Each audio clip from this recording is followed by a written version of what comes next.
Күнү бою болгон кабарлардын түрмөгү 11 каналынын эфиринде жаңырат. Мен Айгерим Жанакул алар тууралуу кыскача тааныштырам. Кадам жайлыктарга жардам берүү уланууда жүздөгөн студенттер тазалоо иштерине кул кабыш кылып жатышса, депутаттар бир күндүк айлык майналарын жабыркагандарга бөлүп бермей болушту.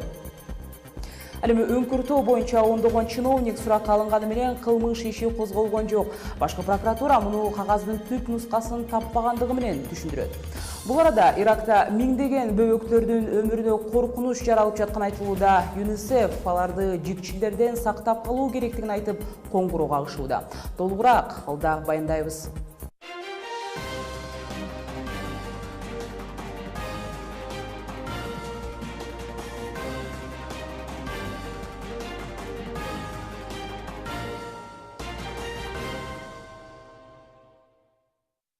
Оболо кепти Кадамжайдагы кырдаалдан баштасак, селден кийин жоголгон 3 жашар Элдар Жороев табыла элек. Өзгөчө кырдаалдар министрлигинин маалыматына караганда, аймакта селдин кесепеттерин жоюу жана келтирилген чыгымдарды эсептөө иштери уланууда.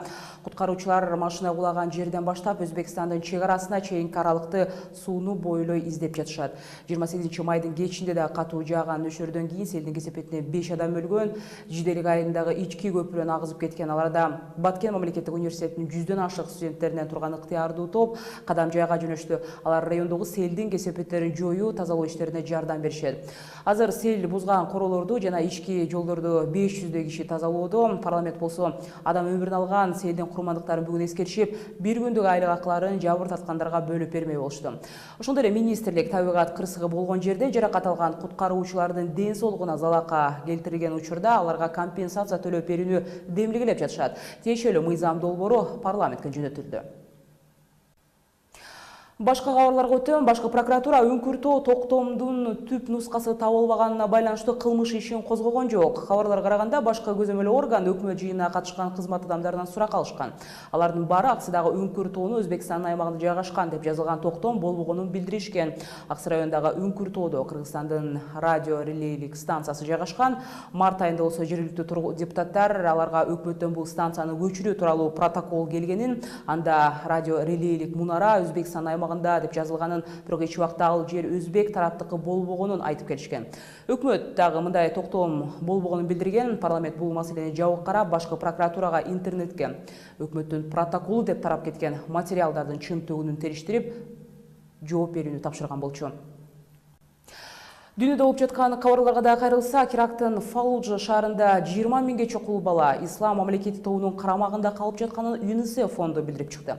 Каладагы дары-дармек, ошондой эле азык-түлүк, суу азайып, алардын өмүрүнө коркунуч жаралып жатканы коңгуроо кагылат. Аталган эл аралык уюмдун жетекчиси Хокинстин айтымында, наристелерди жикчилдер өздөрүнүн катарына кошууга мажбурлап жатат.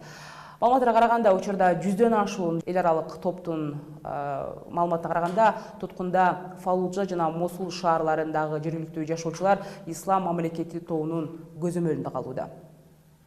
Аларда Америка, Жапония жана Түштүк Корея Пхеньянга болгон кысымды күчөтүүгө макулдашты. Шаршемби күнү Токиодо жолугушкан 3 мамлекеттин өкүлдөрү Түндүк Кореянын өзөктүк куралга байланышкан чагымдарына жол бербөө керек деген пикирде карманышты. Буга чейин Түндүк Кореяга каршы санкцияларды катаалдатуу чечимин чыгарган. Тактап айтканда, Түндүк Кореяга ядролук өнөр жай колдонууга мүмкүн болгон бардык металлдарды экспорттоого тыюу салынган эле. Эске салсам, Түндүк Кореянын жол башчысы Ким Чен Ын ядролук куралды өз өлкөсүндө коргоосу үчүн гана биринчи болуп колдонорун билдирген.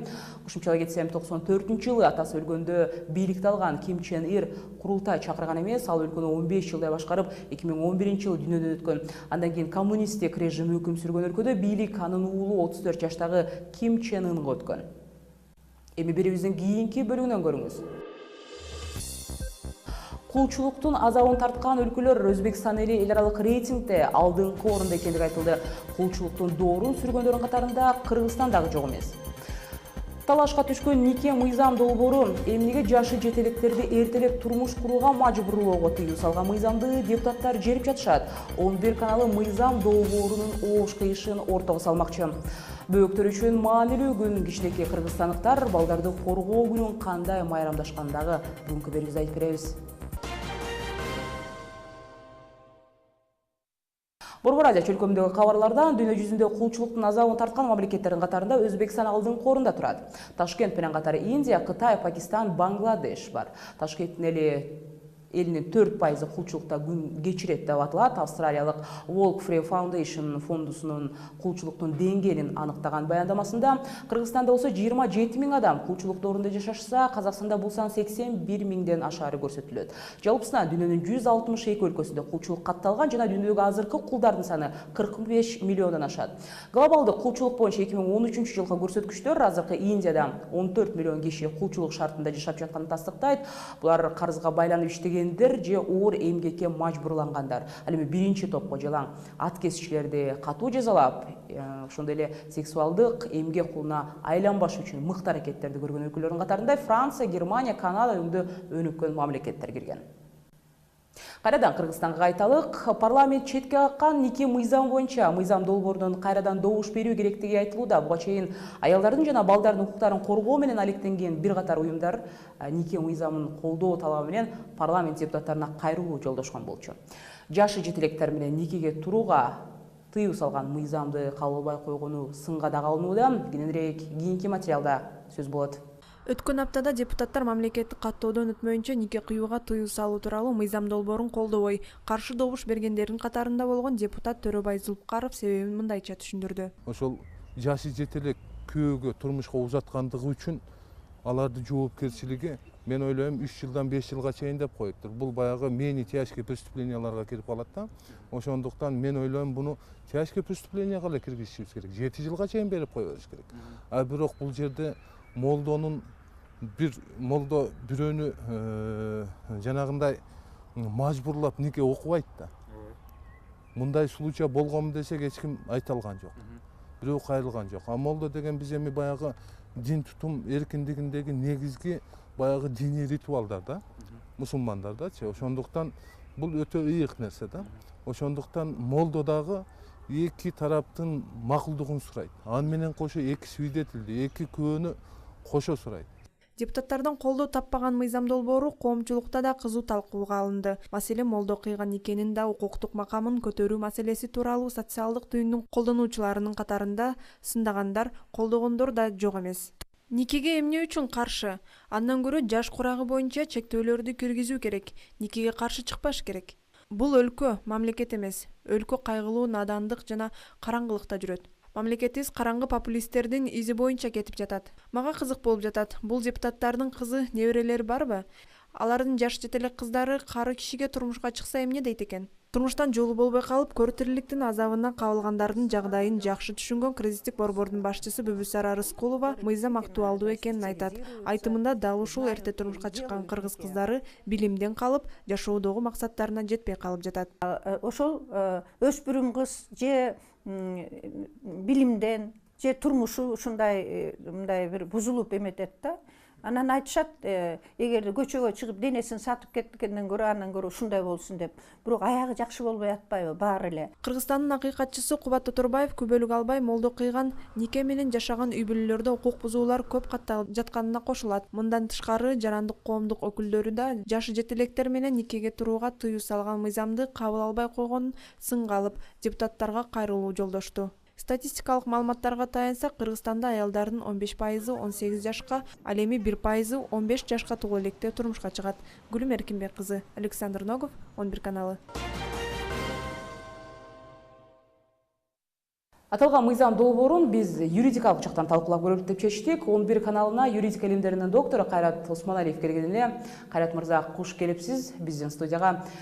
Айтсаңыз, сиз да билсеңиз керек, 17 жашка жетелектерди мажбурлап никеге туруу азыркы мыйзамда да көрсөтүлгөн экен. Башкача айтканда, азыркы сунушталган мыйзам долбооруна окшош эле кетет экен десек да болот. Бирок ал 154-үнчү берене иштеп эле турат деп айтсак болчудай да. Ошол азыркы талкууну жаратып жаткан мыйзам долбоорунун айырмасын сиз кандай көрүп жатасыз? Биринчи бөлүмү 154-үнчү беренеде. Биякта факт кандай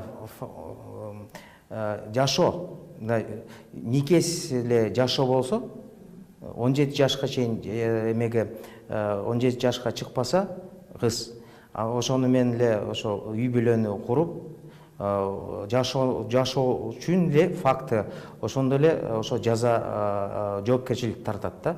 А биякта 150 мыйзам долбоорунда нике боюнча никени ошо уюштурган, никенин ошо немесинде катышкан атасы же жана молдо болсо, же ошол күйөөсү 18-ге чыккан, ошолор жоопкерчиликти тартат деп ошондой ой максаты бар да. Кайрат мырза, эми расмий каттоого туруп, баш кошуп, анан мусулмандарча никеге туруу ушунчалык биздин коомчулукта эмнеге кыйынчылыкты жаратууда? Себеби ошол эле расмий түрдө документ болсо, балдарга алимент төрөө, же болбосо кийин кайсы үй бүлө ажырашып кеткенде жанагындай кыймылсыз мүлктү талашууда маселелер, көйгөйлөр жаралмак эмес го дейм да. Эми статистика боюнча бизде 6 ошондой каттоо, ошо брак деп айтылат да, каттоо өтсө никелер, ошо ар бир 6-чы ошо расмий түрүндөгү катталган ошо брактар негизи алар жок болот экен да, жокко чыгат экен. Никенин эмесинде анын статистика жок, бирок мындай эксперттин деңгээлде айрым эксперттер айтышат, андан да көбүрөөк депчи. Биякта жана биздин укук система боюнча расмий каттоонун өтсө, ошо никеси да, анда ошо аялдын, балдардын укуктуу жана гарантиялары бар. Сотко кайрылса, жана мүлктүү жана квартира болсо, үй болобу, ошолор негизи балдардын жана үй бүлөнүн ошо кызыкчылыгына биздин укугубуз турат да, соттор колдоп коет. Нике эле өткөрүп койсо, молдо тарапынан да никесин. Бул негизи биякта кандай айтсам, сотко кайрылса болот. Бирок анын перспективалары мындай, аны аябай көп мындай соттун эмелеринен өтүп, кыйналып, анан перспективалары мындай таза эмес да, тунук эмес да. Далилденгени аябай оор ошо процедурасы да. Ошондуктан бизде негизи жана укуктук пропаганда аябай төмөнкү деңгээлде. Биздин жаш жарандарыбыз, кыздар ошо үй бүлөнү куруп, ошо моменттерди алар билбейт. Сүйөм деп эле, ошо никеси менен ошол менен расмий каттоодон өтпөй эле жашайм дегени аябай көп болуп атат да. Бирок кандай бул ошондой эмелери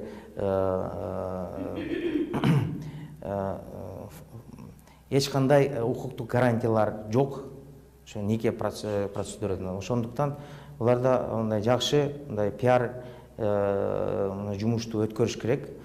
Биздин жаш жарандарыбыздын ошондой укук системанын жана үй бүлө кодексин, кылмыш жаза кодексинин андай ошо жоболору боюнча, жоопкерчилик боюнча ошондой расмий түрүндө пиар ошондой жумушту өткөрүш керек да. Кандай дейсиз, негизи азыркы мыйзам долбоорун талкуулап жаткан учурда бул жерде диндик түшүнүк менен ошол эле юридикалык түшүнүк карама каршы келип жаткан жокпу? Мисалды айта кетсек, башка конфессиялар бар да бизде. Нике деген бул процедурасы, бул ислам дин боюнча. Башка конфессиялар бар. Ошондуктан биякта үй бүлө кодексинде аны жазып коюш керек да. Ар кандай ошол нике окшогон конфессия процедураларды, аларды биздин мамлекет аны өзүнүн көзөмөлүнө алса тура болот. Анткени биякта үй бүлөнүн, жаш балдардын ошо келечеги, перспективалары, ошонун коргоо укуктарын коргоо ошо ой максаты да. Рахмат сизге. 11 каналынын бүгүнкү коногу юридика илимдеринин доктору Кайрат Осмоналиев болду. Биз Кайрат мырза менен талашка түшкөн, ошондой эле социалдык чөйрөдө дагы чоң талкуу жаратып жаткан нике туурасындагы мыйзам долбоору туурасында баарлаштык. Беребиз улантабыз, 1-июнь балдарды коргоонун эл аралык күнүнө карата бүгүн 25 000 баланы камтый турган чоң иш-чаралар болуп өттү. Кичинекей бөбөктөрдүн күнүндө 9 коргоо, ошол эле шахмат боюнча спорттук мелдештер, балдардын катышуусу менен флешмоб жана башка кызыктуу оюн-зоок программалары өткөрүлдү. Майрамдык иш-чаралардан Гүлүм Эркинбек кызынын материалынан көрсөк. 1-июнь балдарды коргоонун эле эмес, наристеси үчүн баарына даяр болгон ата-энелердин да майрамы. Майрамдын шаңы менен чүрпөлөрүнүн көңүлү үчүн Борбордук аянтка келген шаар тургуну Айсалкын бул күндү балдары менен болууга арнаган. Бүгүнкү майрам абдан сонун өтүп атат, жакса. Эмне дейм, ушу бардык балдардын бүгүнкү майрамы менен куттуктайм. Ден соолукта болсун, өмүрлөрү узун болсун, ушинтип эле жадырап жайнап күлүп ойноп жүрө берсин. Ошо рахмат. 4 балам менен келгем. Калаанын борборуна келген балдардын саны бүгүн миңдеп саналат. Майрамдын күнөөкөрлөрүнүн айрымдарына микрофон сунганыбызда бүгүнкү маанайлары тууралуу да бөлүштү. Жакшы майрамдайбыз.